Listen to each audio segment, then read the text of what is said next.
হরে কৃষ্ণ। সকলকে জানাই কৃষ্ণর প্রীতি ও শুভেচ্ছা, বিনম্র প্রণাম। নিত্যং ভাগবতম ক্লাস উপস্থিত এসে আপনাদের কৃপা আশীর্বাদ নিয়ে আজকে হবে 40তম পর্ব। 40তম পর্বতে হবে 6ষ্ঠ অধ্যায় শ্রীমদ্ ভাগবতম প্রথম স্কন্ধ 6ষ্ঠ অধ্যায় 28 নম্বর শ্লোক থেকে শুরু করার চেষ্টা করছি। সকলে কৃপা আশীর্বাদ করবে। নমো বিষ্ণুপাদায় কৃষ্ণপৃষ্ঠায় ভূতলে শ্রীমতে জয়পতাকা স্বামিনীতি নামিনে নমো আচার্য পদায় নিতায় কৃপা পদায়িনে গৌরকথা দামোদায় নগরগ্রাম তারিণী নমো বিষ্ণুপাদায় কৃষ্ণপৃষ্ঠায় ভূতলে শ্রীমতে ভক্তিবেদান্ত স্বামিনীতি নামিনে নমস্তে সরস্বতী দেবী গৌরবাণী প্রচারিণী निर्विशेष शून्यवादी पश्चात देशकारिणी। जय श्री कृष्ण चैतन्य प्रभु नित्यानंद श्री अद्वैत गदाधर शिवासादि गौर भक्तवृंद। हरे कृष्ण कृष्ण कृष्ण हरे हरे, हरे राम राम राम हरे हरे। ओम नमो भगवते वासुदेवाय, ओम नमो भगवते वासुदेवाय, ओम नमो भगवते वासुदेवाय। শ্রীমদ্ ভাগবতম প্রথম স্কন্ধ 6ষ্ঠ অধ্যায় নারদ মুনি এবং ব্যাসদেবের কথোপকথন। শ্লোক নম্বর 28। প্রযুজ্যমানে মোহিতাম শুদ্ধাম ভগবতীম তনুম আরব্ধ কর্ম নির্বাণ নিপত্যং পঞ্চবতিক। অনুবাদ। পরমেশ্বর ভগবান সঙ্গ করার উপযুক্ত একটি সিংহশরী লাভ করে আমি পঞ্চভৌতিক দেহটি ত্যাগ করি। পঞ্চভৌতিক কি? ভূমি, জল, বায়ু, আকাশ, অগ্নি, এইটি হচ্ছে পঞ্চভৌতিক। পরমেশ্বর ভগবানের সঙ্গ করার উপযুক্ত একটি সিংহশরী লাভ করে আমি পঞ্চভৌতিক দেহটি ত্যাগ করে এবং তার ফলে আমার সমস্ত কর্মফল নিবৃত্ত হয়। এটাকে নারদ মুনি ব্যাসদেবকে উপদেশ দিচ্ছে। শিবরা মহাজন। হরে কৃষ্ণ বদি। হরে কৃষ্ণ। তাৎপর্য করেছেন শিলা প্রভুপাদ। জয় শিলা প্রভুপাদ। পরমেশ্বর ভগবানের কাছ থেকে নারদ মুনি প্রতিশ্রুতি পেয়েছিলেন যে তার সঙ্গে সঙ্গ করার উপযুক্ত শরীর তিনি পাবেন এবং সে প্রতিশ্রুতি অনুসারে নারদ মুনি তার জাগ্রতিক দেহটি ত্যাগ করার মাত্রই তার সিংহশরীর প্রাপ্ত হয়েছিলেন এবং সিংহশরীর সব রকম জড় প্রভাব থেকে মুক্ত এবং তা 3টি প্রধান চিন্ময় দ্বারা বসিত, যথায় নিত্যন্ত জড় গুণের প্রভাব থেকে মুক্ত এবং সকাম কর্মের ফল থেকে মুক্ত। জড়শরীর সর্বদা এই 3টি গুণের অভাবে দুর্দশাগ্রস্ত। ভক্ত যখন ভগবানের অপ্রাকৃত সেবায় যুক্ত হন তৎক্ষণাৎ তার দেহ চিন্ময় গুণাবলীর দ্বারা সম্পন্ন হন। শ্রীমদ্ ভাগবতে কৃষ্ণ। পরমেশ্বর ভগবানের কাছ থেকে নারদ মুনি কি পেয়েছিলেন? প্রতিশ্রুতি পেয়েছিলেন তার সঙ্গে সঙ্গ করার উপযুক্ত শরীর তিনি ভগবত ধাম প্রাপ্ত হয়েছিলেন। ভৌতিক শরীর ত্যাগ করে কি পেয়েছিলেন? চিন্ময় শরীর, চিন্ময় দেহ পেয়ে ভগবত ধামে প্রত্যাবর্তন করেছিলেন। তৎক্ষণাৎ তার দেহ চিন্ময় গুণাবলীর দ্বারা সম্পন্ন হয়। এটি অনেকটা লোহা রূপর চিন্তামণি স্পর্শের প্রভাবের মতো। চিন্তামণি স্পর্শে লোহা যেমন সোনা হয়, ভগবত ভক্তি চিন্ময়ের প্রভাবে জীব তেমন চিন্ময়ত্ব প্রাপ্ত হয়। চিন্তামণির স্পর্শে লোহা যেমন সোনা হয়ে যায় পরশ পাতরে, তো ভগবত ভক্তি তেমন চিন্ময়ত্ব প্রাপ্ত হয়। দেহ ত্যাগ মানে জড় প্রকৃতি 3টি গুণের প্রভাব স্তব্ধ হওয়া। বহু নির্দেশ।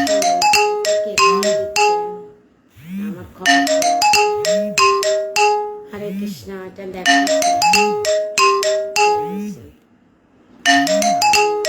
ধ্রুব মহারাজ, প্রহ্লাদ মহারাজ আদি বহু ভক্ত তাদের সেই শরীরে পরমেশ্বর ভগবানকে দেখতে সমর্থ হয়েছিলেন। তার অর্থ হচ্ছে যে তখন সেই ভক্তদের দেহ জড়া থেকে চিন্ময় মুক্ত হয়েছিলেন। সেটি হচ্ছে প্রামাণিক শাস্ত্রের মাধ্যমে তত্ত্বদ্রষ্টা গোস্বামীদের সিদ্ধান্ত। ব্রহ্মসংহিতায় বলা হয়েছে ইন্দ্রগোপ থেকে শুরু করে দেবরাজ ইন্দ্র পর্যন্ত সমস্ত জীব কর্মবন্ধনে আবদ্ধ এবং তাদের কর্ম অনুসারে তারা সুখ ভোগ করে অথবা দুঃখ ভোগ করে। ভক্তরা কেবল পরমেশ্বর ভগবানের অহৈতুকী কৃপার প্রভাবে সে প্রতিক্রিয়া থেকে মুক্ত। কারা ভক্তরা তাদের ইন্দ্রগোপ থেকে শুরু করে দেবরাজ ইন্দ্র পর্যন্ত সমস্ত জীব কর্মবন্ধনে আবদ্ধ। দেবরাজ ইন্দ্র কর্মবন্ধনে আবদ্ধ, জীবরাও কর্মবন্ধনে আবদ্ধ এবং তাদের কর্ম অনুসারে তারা সুখ ভোগ অথবা দুঃখ ভোগ করে। আমরা কর্ম অনুসারে সুখ এবং দুঃখ দুইটাই ভোগ করে থাকি। ভক্তরা কেবল পরমেশ্বর ভগবানের অহৈতুকী কৃপার প্রভাবে সে প্রতিক্রিয়া থেকে মুক্ত। ভক্তরা কেবল এই প্রতিক্রিয়া মানে কর্মবন্ধনে যে আবদ্ধ হয় ওই কর্মবন্ধন থেকে ওইটা মুক্ত হতে পারে। কেন? শুদ্ধ ভক্তি যদি করে, যাদের হৃদয়ে জড় কলুষতা নাই, শুদ্ধ ভক্তি করে, তারা অনায়াসে কি হবে? ভগবদ্ধাম প্রাপ্ত হবে, তারা অনায়াসে মুক্তি হবে। হরে কৃষ্ণ। এখন 28 নম্বর একটা শ্লোক পাঠ করলাম, আর একটা শ্লোকে প্রবেশ করতেছি আপনাদের কৃপা আশীর্বাদ নিয়ে। এটা ছোট আছে আর দুইটা শ্লোক পাঠ করবো। আমরা আজকে দামোদর গ্রামে যাব, তাই যাওয়ার আগে একটু ভাগবতম চর্চা করে যায়। হরে কৃষ্ণ।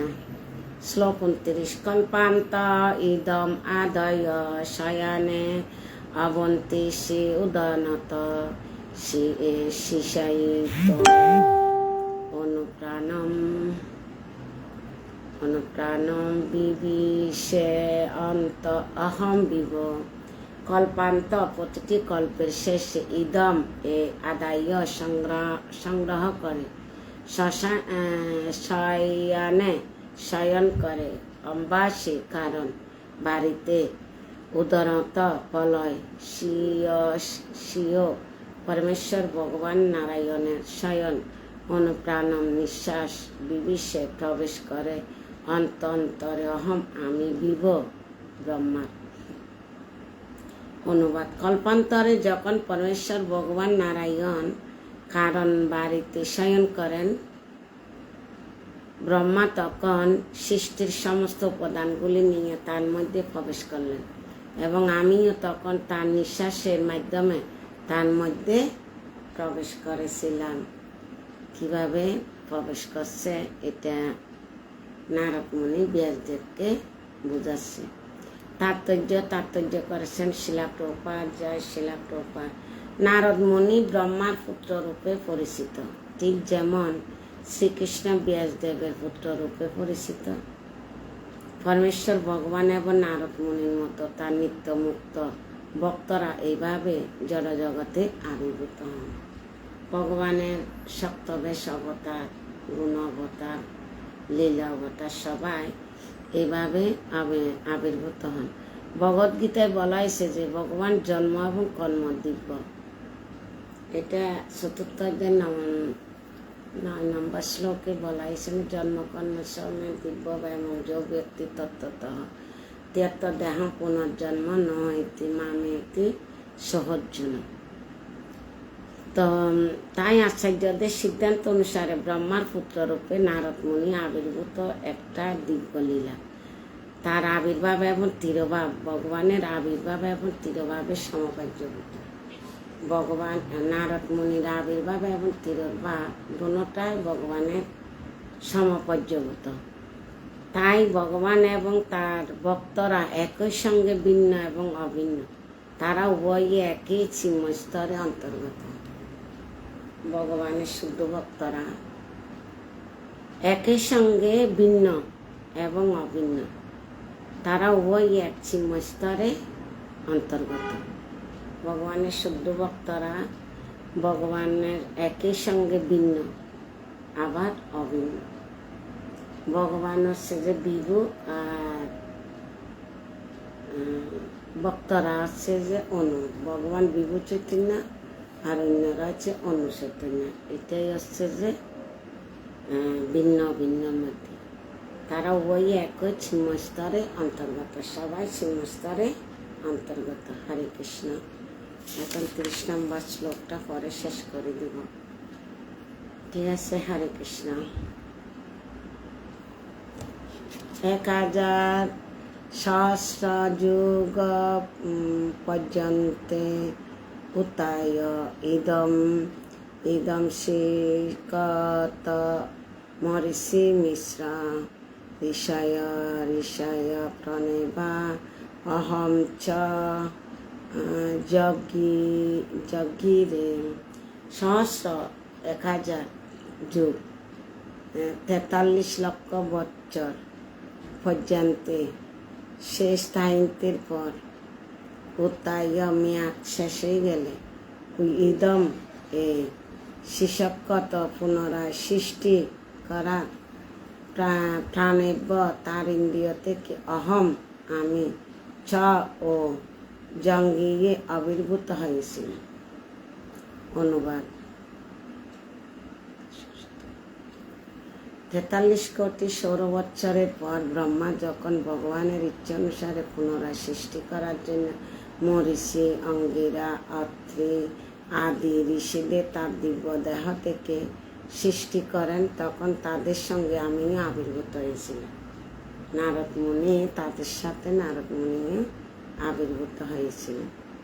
তাৎপর্য করেছেন শিলা প্রভুপাদ। জয় শিলা প্রভুপাদ।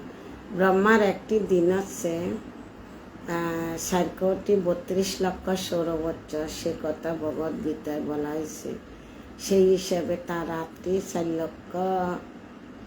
4 কোটি 32 লক্ষ সৌর বৎসরের ভগবদ গীতাতে কথা বলা হয়েছে। তাই সে সময় ব্রহ্মা তার ষষ্ঠা গর্ভদক্ষিণী বিষ্ণুর শরীরে যোগনিদ্রা নিদ্রিত থাকেন।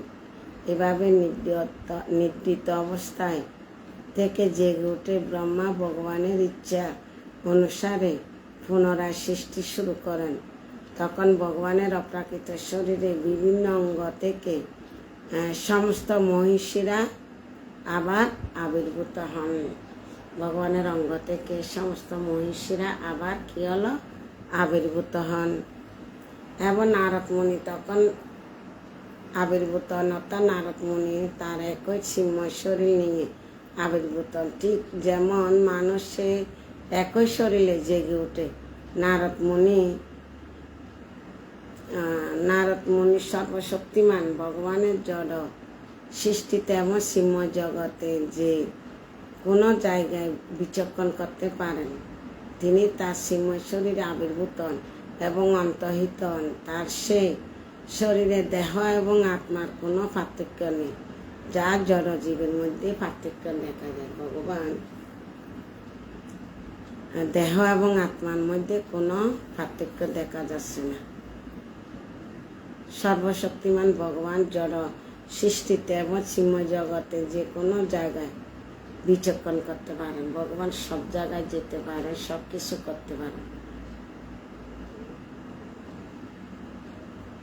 তিনি তার চিন্ময় শরীরে আবির্ভূত হন এবং অন্তর্হিত হন। তিনি তার চিন্ময় শরীরে আবির্ভূত হন এবং অন্তর্হিত হন। তার সেই শরীরে দেহ এবং আত্মার কোনো পার্থক্য নেই।